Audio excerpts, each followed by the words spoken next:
Welcome to This Explainer.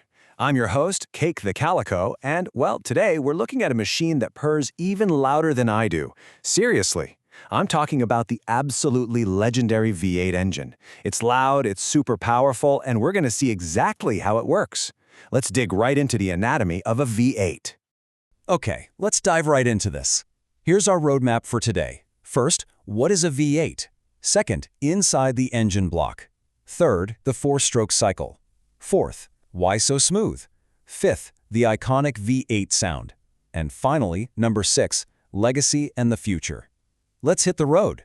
Now, if you've ever stood next to a classic muscle car, you know you've heard its soul. You know that deep, rumbling growl, kind of like a giant lion purring. But have you ever wondered what's actually happening under the hood to make that awesome noise? Well, I'll tell you a secret. It's not magic. It's just really, really brilliant engineering. So Section 1. What is a V8? The basics. A V8 engine basically gets its name right from its shape. It has 8 cylinders, and you can think of cylinders like little metal rooms where fuel burns to make power. But instead of standing in one long straight line, these cylinders are actually split into 2 rows of 4, leaning back like a big letter V. Actually, it kind of looks like my ears when I hear a can of tuna opening. This V shape is super clever because it lets car makers pack a ton of power into a really small space, with all 8 cylinders sharing just one spinning shaft right at the bottom. Moving on to Section 2. Inside the engine block, key components.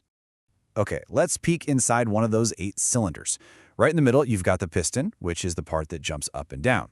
Up at the top, there are these valves acting like little doors, and a spark plug that's just waiting to make a tiny lightning bolt. And all of this connects right at the bottom to that spinning crankshaft we just talked about.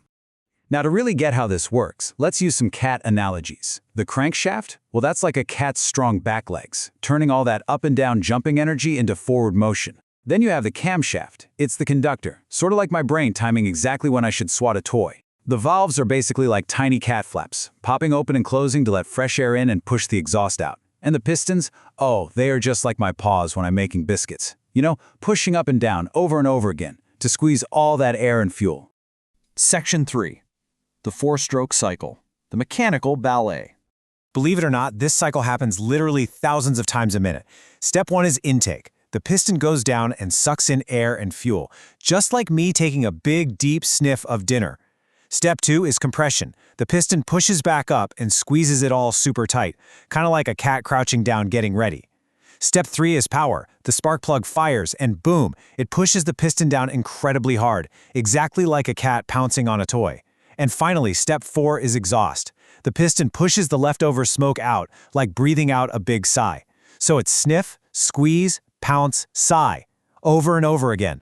And here's the really cool math part. It takes 2 full spins of the engine for one single cylinder to do all 4 of those steps.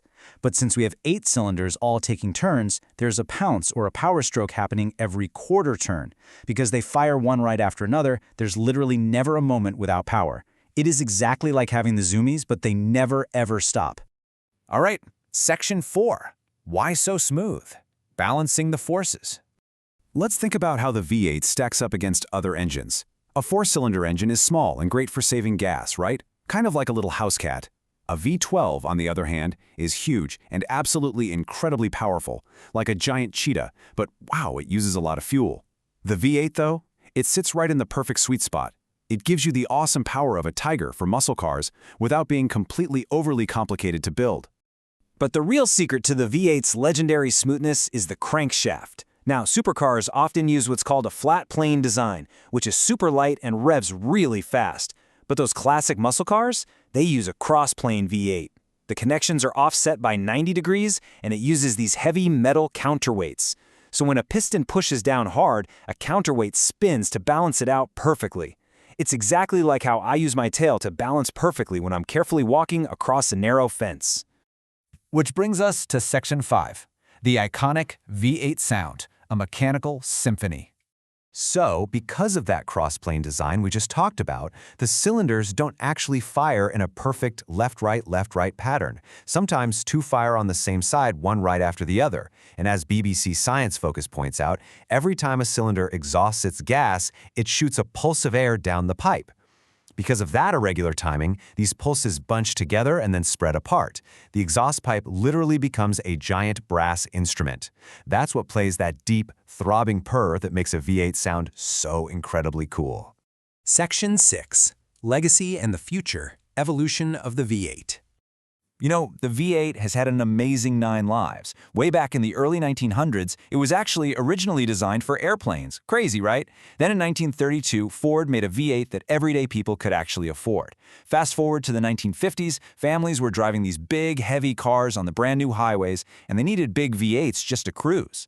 Today, though, things are changing. To save gas and protect the environment, many car makers are replacing V8s with smaller turbocharged engines or electric motors. Which leaves us with a pretty big question. As we move into this new age of totally silent electric cars, will we ever create a machine with the same rumble, character, and soul as the mighty V8 engine? Only time will tell. Thank you so much for joining me on this explainer today. I'm Calico, reminding you to keep purring, and I'll catch you next time.